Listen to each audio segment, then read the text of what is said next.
were we saying you and Ollie were talking about this, about the like getting distracted on yourself?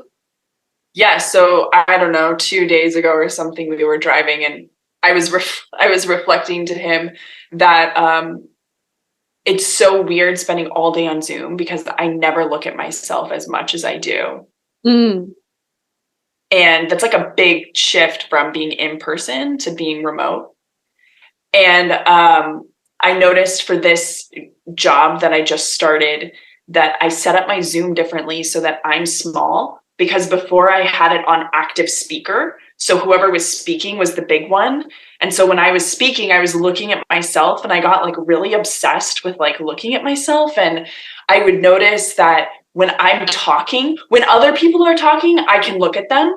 But when I was talking, I couldn't look at other people. I could only look at myself. Like I was just like, my face is doing this, and like this is my facial feature. And like even right now, I'm like purposefully not looking at myself.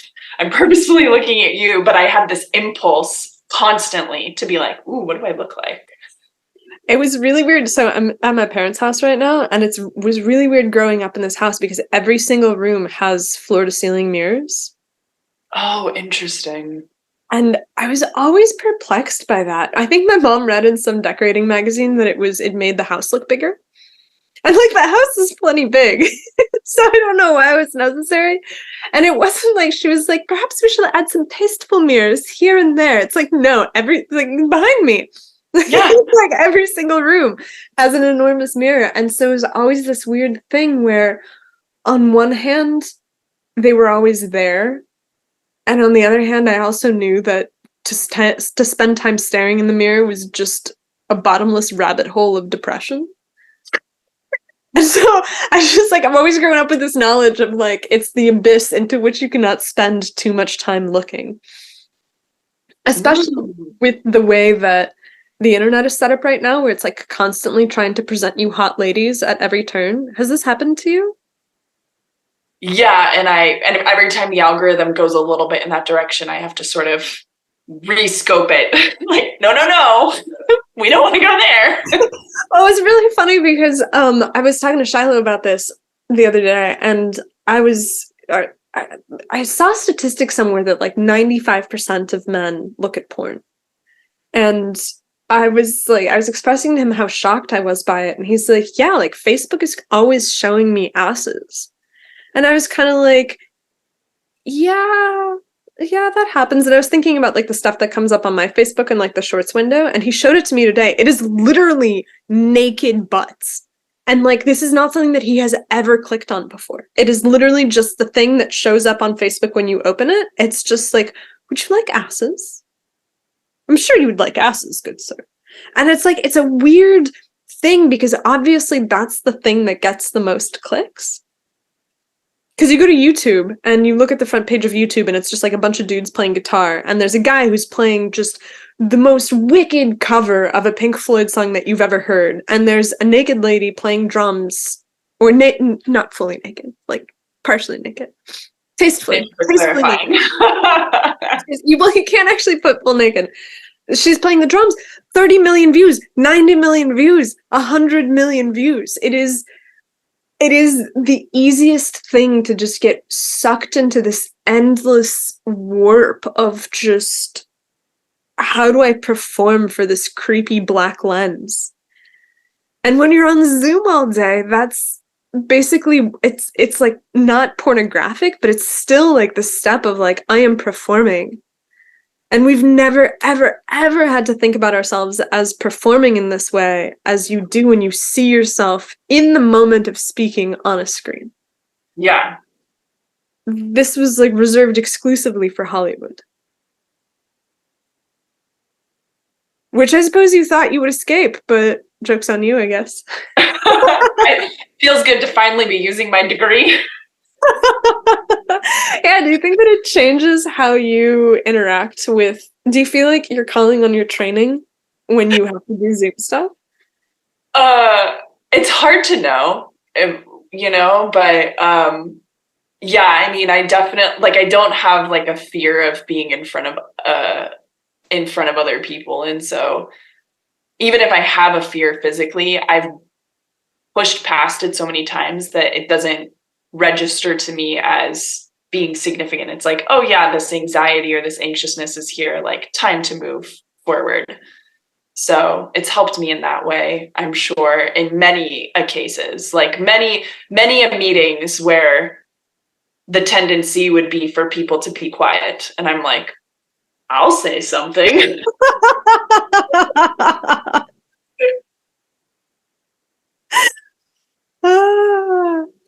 Yeah, I catch myself sometimes where I'm in groups of people and because I'm so used to talking, like I talk for a living at this point, Yeah.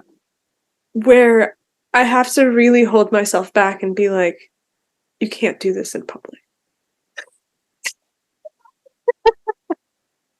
Like, shut up. Shut up. Shut up. Don't do it. Don't say it. You have opinions. Just be quiet. Just for once. Just for Oh, once. okay. So Just you shut mean, the fuck up. you mean like not like sharing your opinion constantly about everything? Because I have an opinion. I have an opinion about everything. There's literally nothing. There are people who you put something in front of them and they're like, yeah, I don't know how I feel about that. And I've never encountered that. Ever in my entire life. I'm like, you give me something, I'm like, I have an opinion on that. Probably like a vaguely catty and unfriendly one, which is also not good because I've realized that people don't know me and they don't know my sense of humor. So I say shit and it's just mean. Yeah, that's probably why we get along. One, because I think that I have like a little bit of a mean streak in me too. But two, I also have a lot of go with the flow in me. And so, like, I can just let your opinion lead the day and not be bothered by it. Like, I just accept that when we're together, it's like, okay, like, we're probably gonna like do whatever Stas says she wants to do today. And like, I'll be totally happy with that. Like, less work for me. But like as I get older, I'm like starting to realize that it means that I only get to sense part of the world. Like I know my preferences really well, Mm. but I don't know the preferences of my quiet friends that well. Mm-hmm. And I'm like, well, what would Brenton do if left to her own devices? I don't know. Hmm. I imagine that we'd be like read a lot and nap. But that's my like college reminiscence. Hey, I just weaned myself off napping. Thank you very much. That's a terrible. That's a tragedy. Why? It just wasn't efficient, you know? Like, I was always such a big napper, and I love a good nap, you know? Like, I put it in my habit tracker so that I can hold myself accountable for knowing when I've napped, and I've napped maybe like 4 or 5 times this year. It's like in 3 months, you know? And each time was like very deliberate. Like, I'm on my period or something, you know, and it's like I had a long day at work and I didn't sleep well the night before. Okay, cool. But essentially, what I kind of realized was even though there's like healthy reasons why people nap, a lot of times I was sort of napping to escape the world. Like it Mm. was just like this general fatigue about life. And that's why I kind of had to like bow out of life every day in the afternoon for a little bit of time to sort of like regroup and gather myself. And I realized like, A, this is not efficient. It's not a good use of my time. But B, it's also maybe not helping me become the version of myself that I know I need to become if I want a future with continually better outcomes. Like, it's hard to imagine Steve Jobs napping a lot. Yeah, it's like sleep at night, bro. Like get enough sleep. So also what helped was I realized like I don't know where I saw this. Like somewhere there was like a range. Somebody gave me a range for sleep that was like totally normal if you are a person who you could get as little as like I think it was like 5 or 6 hours a night. Like some people are just wired that way where that's fine, all the way up to 11 hours. And that whole range can be considered healthy depending on who you are. But the trick is you have to figure out what your optimal sleep amount is for you, and it could change over your life, but like what you shouldn't do is compare yourself to other people. And so I realized I actually need a lot more sleep than I thought I did. And so Mm. now I carve out 10 hours, like from the point at which I'm like, I'm going to go to bed. So I'm not asleep for 10 hours, but I carve out 10 hours for the sleeping hoopla, let's call it. That includes like the routines around it and that kind of stuff too, you know? So like it's maybe 9 hours of sleep or 9.5 on like a really rich night. That's incredible. I mean, I think that if left to my own devices, I'd probably sleep that much, but I have a tendency to just like late at night, I'll start reading or I'll start drawing or I'll be like back in the day I used to knit. Mm. I would knit until like 4 in the morning. Just like But like doing what? Like listening to podcasts yeah, or like listening to podcasts or like watching something because like if you're binging something on Netflix and you're doing something, all of a oh, sudden amazing. you have a good that you have produced at the end of your binge. And so it's like it allows you to multitask in a way that feels very productive.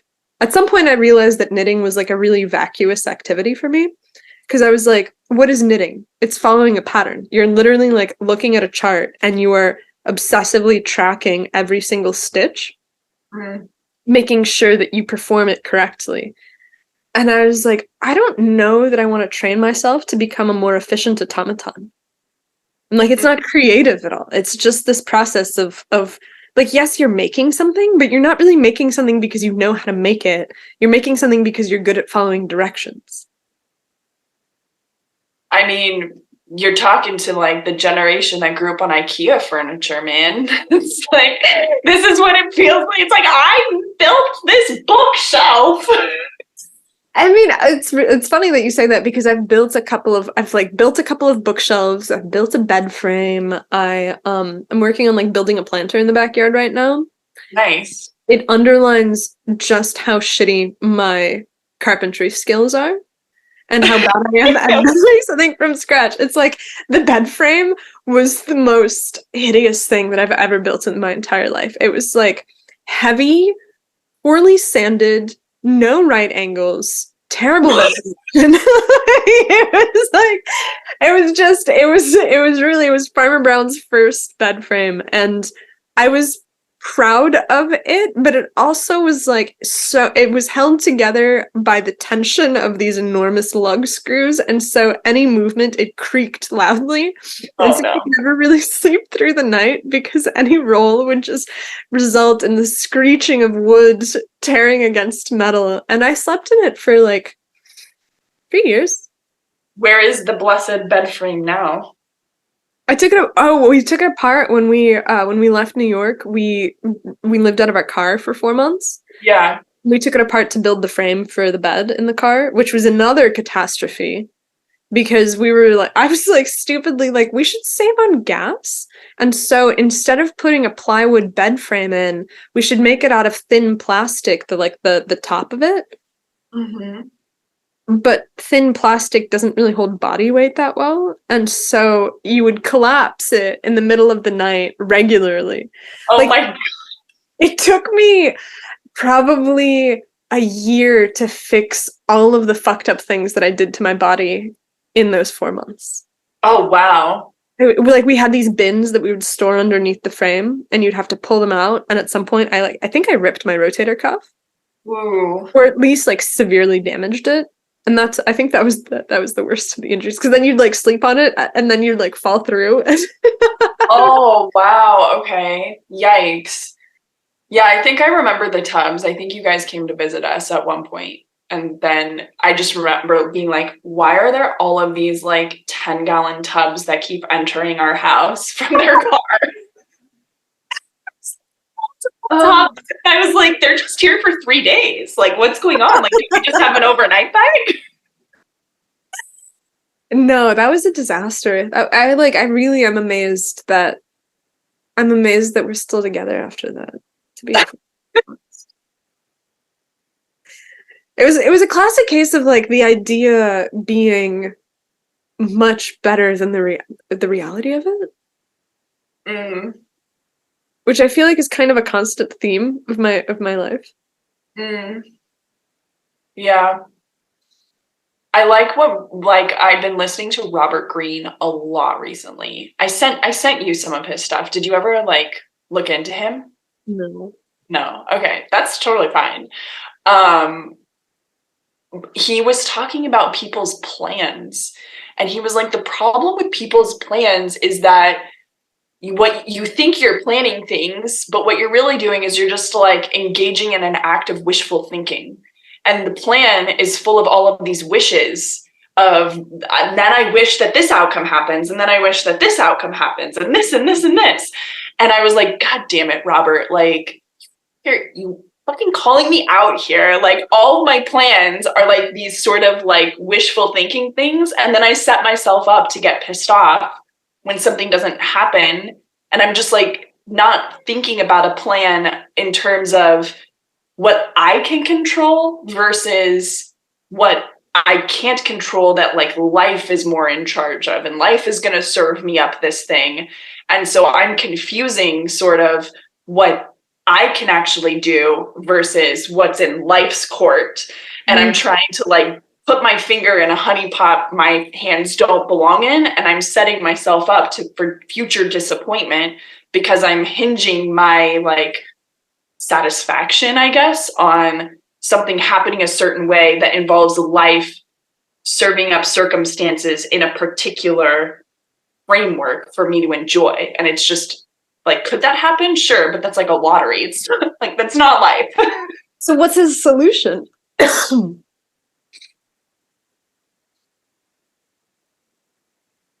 To that specific thing, I'm trying to remember like what he was, that was like part of something bigger that he was talking about. And it might have been mastery.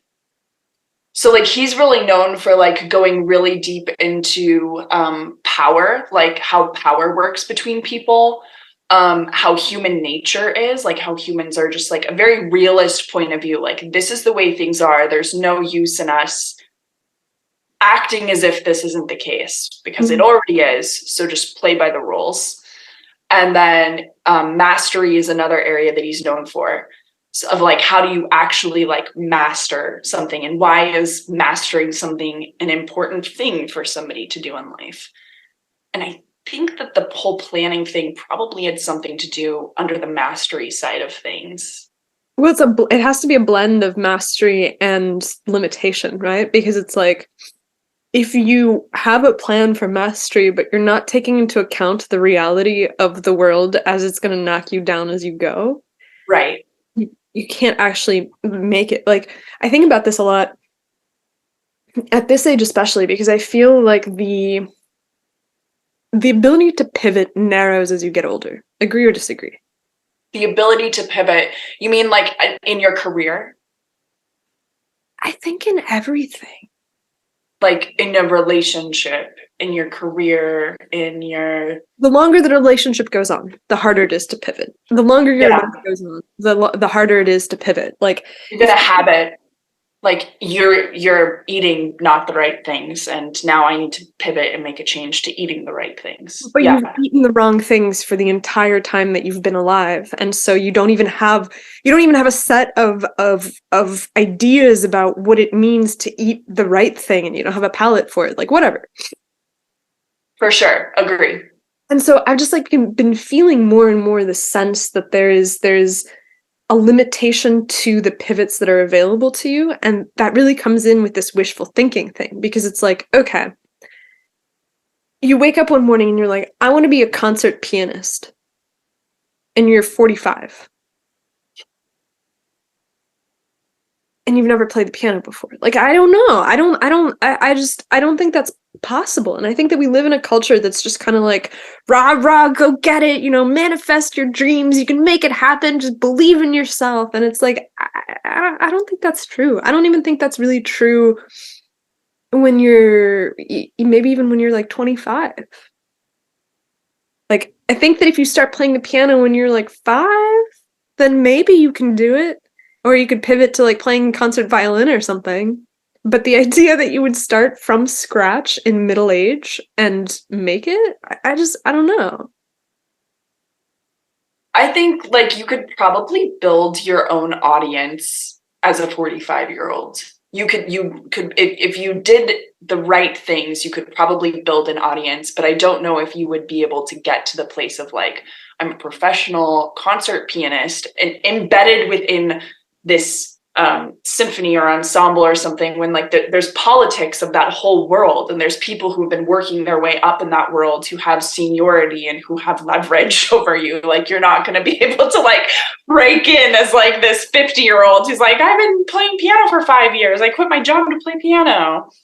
Right. And so it's just, I think that that's the thing of like you have to choose the thing that you want mastery of in a way that actually accurately reflects the limitations of what you're working with. Just like the raw material of the Sure. time and stuff that you've put things in, because a completely just utter disconnected pivot to something that you've never done before, I don't think it's possible. And it makes me kind of sad because I feel like I've lived with this fantasy of possibility.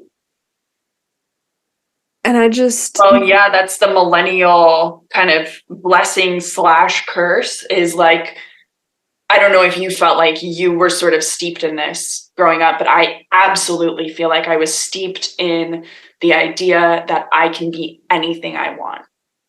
And there was nothing else like attached to that idea. There wasn't like, but you're going to have to work hard. You're going to have structure. You're going to have discipline. And hey, like, look, you know, the first thing I wanted was to be a Hollywood actor.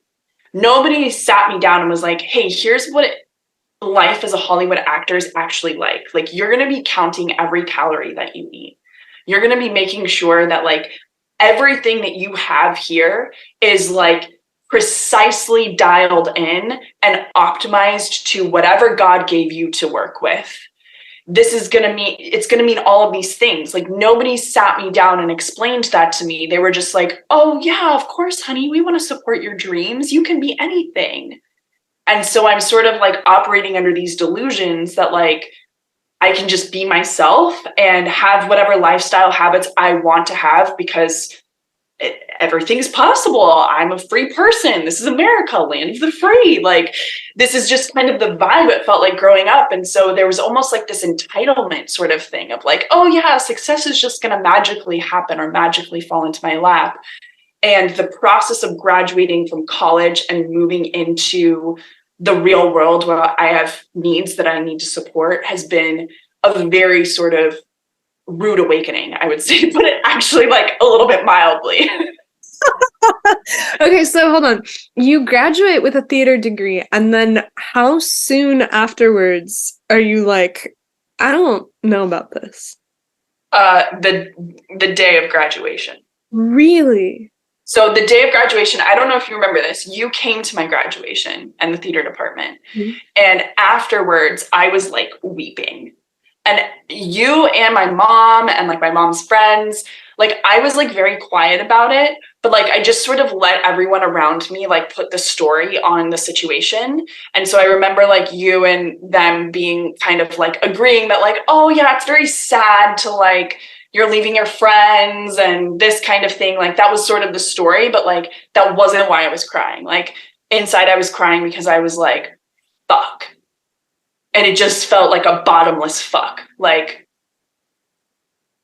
I had no concept of what to do or like what direction to move in or like what even like paths were available to me outside of that. Like you and I talked before even about the fact that like at no point did I get an actual class on how to audition. At no point did I get a class on how to get an agent or management or like what different tracks people take after theater in the real world. Like, oh, you can go to Vegas and you can work on Vegas shows. Cool, I know a bunch of people who did that. You can go to Chicago and do improv, but you have to be like really good in all of these different things. And I was just sort of like this, like, hey, it feels good to me when I'm on stage. It feels good. Like I wasn't bringing anything specific to the table besides like my own personal fulfillment of doing the thing. And like, that's not going to cut it out there in the world. Like they have like a box that they need filled with a person. And it's like, yeah, it doesn't surprise me that like the people who are making it are like people who knew how to tumble, and like now they're like making it in like stunts. And people who are really, really funny are making it as writers or something like that, like that doesn't surprise me at all. And then therefore it also doesn't surprise me that I sort of got out there and was like, oh, like a wilted flower. I don't know, but you were so, I feel like you mastered this like extravagant, absurd enthusiasm. Do you know what I mean? Like I feel like you embraced the like the wild and the weird. Yeah, I was the clown. I've always loved playing the clown. I still love playing the clown. And I think that playing the clown you can do not just in theater or in, acting. I think that when I started teaching yoga then after college, it felt very much like it was filling up that same sort of need or whatever that was, or desire. So I don't think it's exclusive to that art form, that particular quality. But I agree with you, and I appreciate that you called that out, because I see that in myself too. And that was the part that I thought that I always bring to the table in a way where it was just like, I don't care how stupid I look or how like ridiculous I look. Like everybody else sort of had like this thing of like, I don't know if I like want to be seen like that. And I'm like, I'll be seen like it. Was there ever this thought of like that you thought about the extremes of that and then we're like, I don't know if I want to go there? Right? Because it's like the extreme of that is probably, I don't know what, like Jackass or something. That's the male equivalent of it. I don't really know that there's a female equivalent of that kind of extreme. Mm. Like I can't think of any female characters that are so just hilarious and wild. Yeah, there was never like an opportunity that was put by my plate that seemed like something I had to say no to.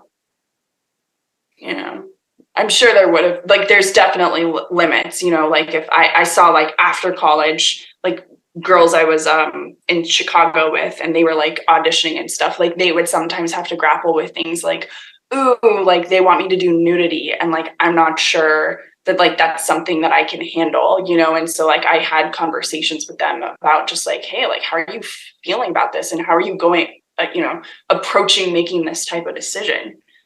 And that would be something for me too, that I would just be like, frick, you're putting this in my court to like to have to say yes or no to. Like, I'd rather this opportunity just like skip by me, honestly, so that I don't have to put myself through the process of figuring out if I need to say yes or no to this. That's so interesting. Yeah, I mean, like gratuitous nudity is a weird thing that is, and it's just this like aspect of liberalization of our culture where everybody's just like, well, you shouldn't be weirded out about that. And I'm like, we're watching True Detective right now. Did you ever see that? Mm-mm.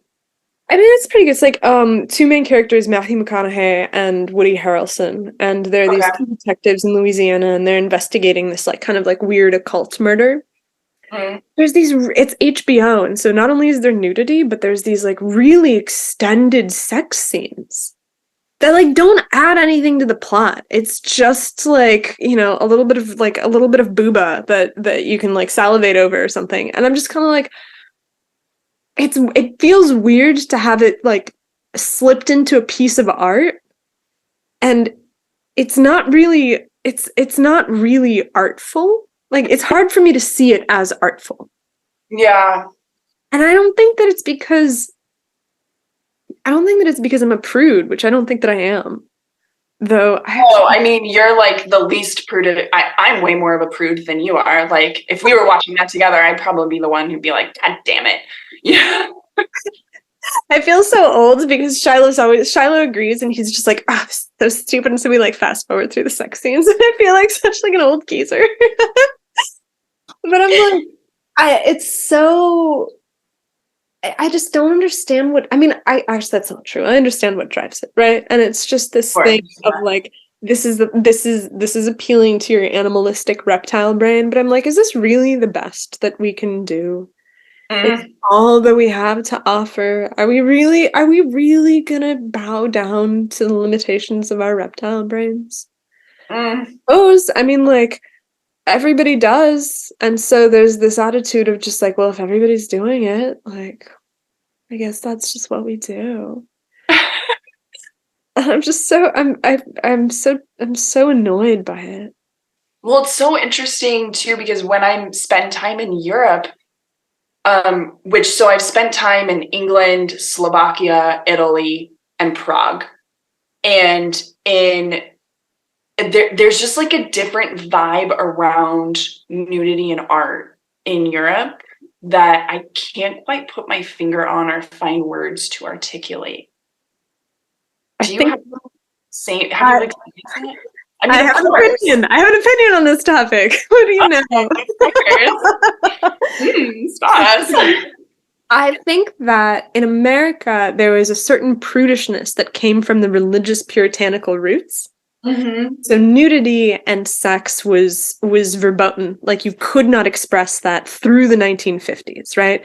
The Yeah. idea of a woman owning her sexuality was radical and transgressive. And so what you had is you have a pushback against prudish social mores that come from religious constraint into this free, open, Sin City sort of vibe where it's celebrated in this like lurid way of just, oh, you think that sin is bad?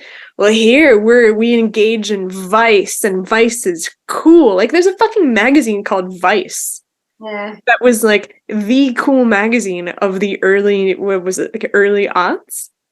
And I think Mm-hmm. that that speaks to that. It's an embracing of vice. And I don't think that nudity is a vice in Europe. I think Yeah. there's a certain, like, I was struck by this. We were visiting my aunt and uncle in Siberia, and they had this little property outside of town where they have, like, my uncle built the place with his bare hands. Like, they had a flat plot of land. They dug out this huge cellar, and I mean, huge. They dug out a very small cellar that you have to take this, like, rickety little ladder down into. And he built the house. It has electricity. It doesn't have running water, so you have to, like, go get buckets of water. It's, like, very rural. And they have a bathhouse because all Russians participate in this like banya culture. Do they have that Hmm. in Slovakia?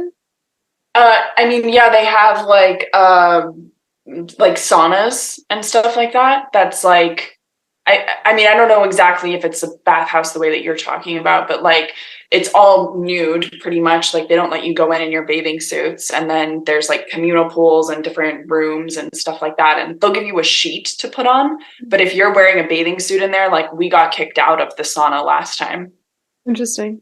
for wearing our bathing suits. This is like not a public space. This is like they have a little hut on their property that they built, which has a wood burning stove with a big boiler attached to it. And you Okay. light a fire in the wood burning stove and it boils the water. And so there's two partitions of the bathhouse, of the little like sauna. One side is the side that you wash on, and you open the tap for the boiler. You pour this boiling water out, and then you mix it with cold water to the temperature that you like, and you like bathe in this bowl of water. Okay. And everything's wooden and the floor drains, and so you just like pour it out as you And clean. the bowl is like big enough for your body to get inside of it? No. You're literally like you have cups and Oh, okay. you take the bowl and you pour it over yourself to get yourself wet, and then you lather your hair and you can lean down and like wash it in the thing, or you can Interesting. like, pour it Okay. yourself. But it's No, like I've never experienced this. I'm sure in some villages over there people still have bathhouses, but yeah, I haven't been around it. But what I was so surprised by is that there was this little like dirty cartoon on the door of the bathhouse. It was like I don't remember exactly what it was, but it was like something about, like the way that steam relaxes you. And it was like these two little like, this like Hottentot lady getting down with some dude with a boner. And I was like thinking about it and I was like, I cannot imagine my parents having such a cartoon within 10 miles of their house. Hmm. Like it was just, but it wasn't vulgar in that context. Yeah. It was just like, well, obviously this is what we do. Like you're gonna bone in the bathhouse. Like Right. obviously. And it just struck me that there wasn't a sense of dirtiness about it. And I don't know if it's this like peasantness of it. Like there's a bourgeois thing about nudity being gross. Because Hmm. the bourgeois are the only ones that have enough privacy to be able to say that like my body does not get exposed to the masses. The people that are Interesting. poor are bathing in these communal spaces. They're bathing in Yeah. these public places and they invite their friends to the bathhouse and everybody sits around naked. And Yeah. it's not weird. And so I think that that's where it comes from, where it's like there's a weirdness to nudity here, which is just like you can't get naked, and if you do, you're bad. And in other places, it's just like you're gonna get And naked. it's interesting because like there is that, and there's like the paradox too of like there's like this glorification of nudity in like our film and our like there's just like this, yeah, it just seems like it's put on this pedestal or something like that. And like this the gratuitous nudity that you're talking about and that stuff, like that's what irritates me about it. And then I go to Italy and I'm just like, bring out the dick statues. Like, even like the naked lady statues. Yeah, yeah. There's never dicks. It's like I think that that's the thing that bothers me. Like if Totally. it's a peen in the entire Yeah, scene, I think I would feel like it's more equal. But there's this weird like one-sidedness to it that I'm always perplexed by. totally. Yeah, it doesn't like, and I think that's what irritates me is like I can almost see the motivation behind the scene from the filmmakers, and I'm like, they're not making this for me. They don't have Hmm. me in mind. Like they're not making this like, oh, I hope that this couple who's going to watch this movie is going to like feel a connection to each other throughout this whole thing. It's more so just like, no, I want like the men to have like a pair of tits to salivate over. Like that's what it feels like is sort of like driving the whole thing. And that's what makes me feel very uncomfortable about it because I'm just like, well, I'm here too, damn it. Yeah, like it feels like the room suddenly is not made for you, and it's just like I think that it's it's not inherently the nudity or the sex. It's just the way that it's portrayed. Like I remember Totally. we were watching something and there were sex scenes in it, and they were like 30 seconds of P and V resulting in orgasm for the woman. And I'm like, is this supposed to be like a realistic scene? Is like, are we? I wish I could remember what it was that we were watching.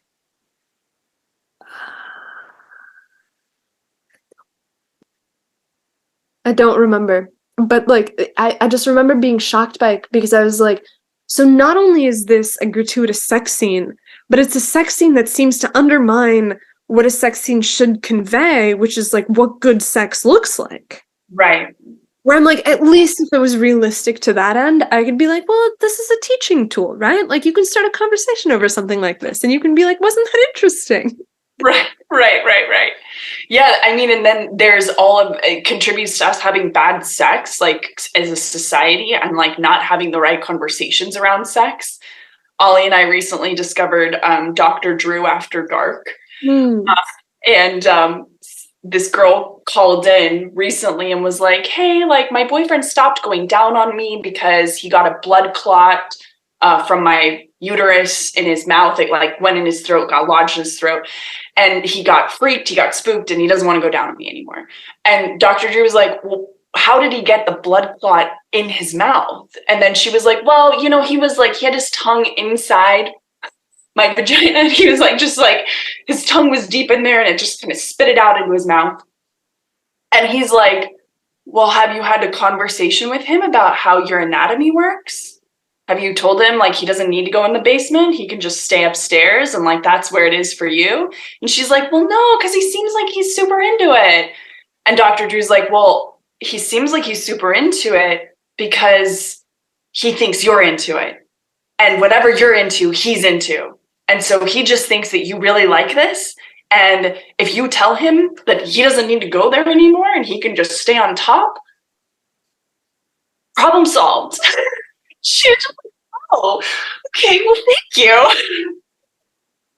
That's that is I have a visceral horror response to the Blood clots? circumstances of that story. Like, it's just so fucking gnarly. Oh my god. Oh. But I think that that's a conversation that's so difficult to have because, okay, I don't know if you've mastered this, but I really struggle with how to tell somebody how to do something. Oh God, yeah, for sure. Right? Because like we have I want to say we have a society, but I don't know, maybe this isn't a problem that other people have, but I'm like, I feel like I live in a world where telling people how to do something is not a skill that I ever learned. No. Like in my family, my entire childhood, that process was like screaming in tears. Like, I don't think that there was ever a single circumstance where there was a gentle, calm conversation of like, this is how you should do this, down to like math lessons. Like this day, I remember my dad trying to teach me math and it just being like roughly 30 seconds of patience and then just screaming. Mm. And so I have no idea. Like how do you tell somebody to do something? Especially because usually by the point where I'm like, I need you to do it this way, I'm at the breaking point. Yes. I'm like, you have to do it. This is not a request. This is an order. And I'm Yeah. like, that's insane. Yeah. No, I'm the same way. And for me, I've been able to kind of trace it back to having very porous boundaries. Hmm. And from growing up with my mom being sick, my needs did not matter. It was just, what does she need? And so I learned to override my needs to the point of like alienating myself from them.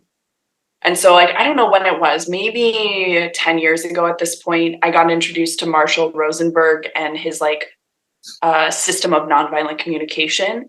Hmm. And that emphasizes like a literacy of your feelings and your needs.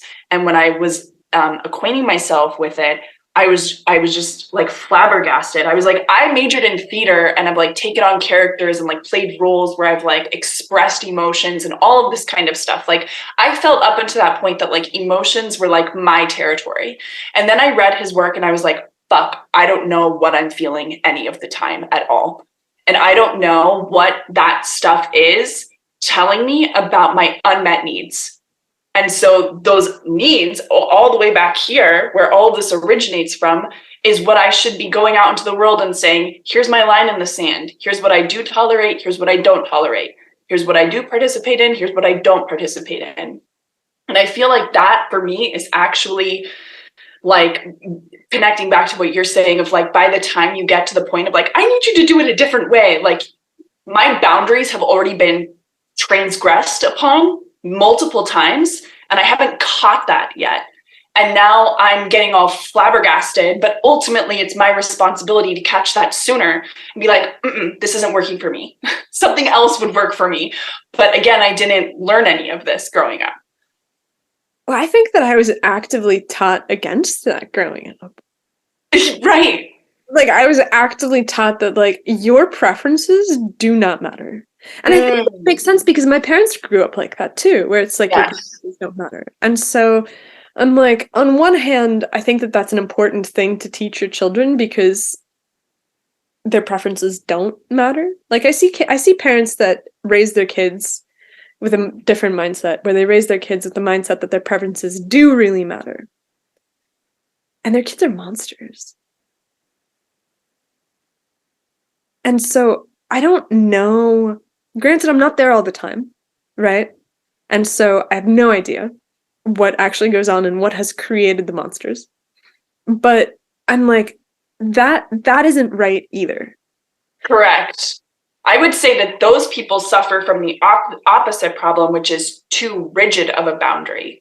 Like, if Mm. it's not my way, I can't deal with it. And why can't I deal with it? Because my entire life, my parents were like, honey, what do you want? Let me deliver this to you now. And so, like, they have a different problem of like relaxing boundaries a little bit and like coexisting peacefully with other people, versus I have the problem of like overextending myself, like running myself down to the wire, like getting my nerves all tingly, you know, where like someone will just ask me like some normal question, I'll be like, what the Oh my God, there's a huge part of me that really feels like I left academia in part because I didn't know how to mentally regulate myself in that space because it's a Ooh, for space that sure. inherently transgresses your boundaries Ooh, as a default of doing business. interesting. Yeah. And And there's a lot of companies that are like that too, where like you don't get a say, you don't get to have that conversation around, can I do this? Can I take this on?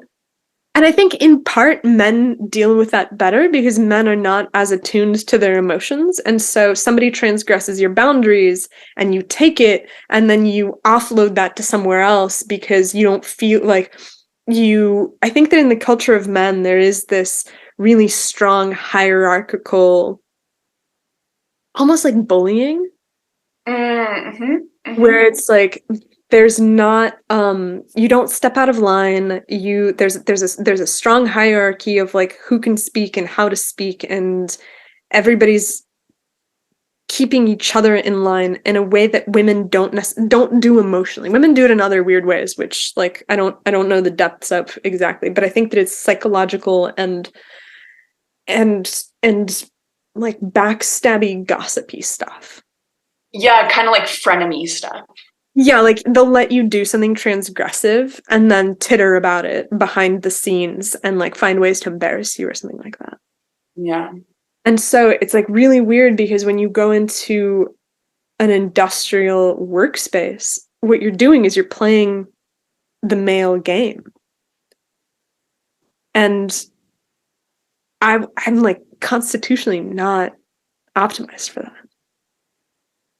Yeah. I mean, I would say so. And I would say like the companies that I have worked at had more of a female sort of vibe to them, generally speaking. And so, yeah, I don't think I could work in a culture that was just so like kind of treating me like I'm not the human being that I am. And I think men are more okay with that. Like men are just like we can ignore my humanity for right now. Like we're just working on things.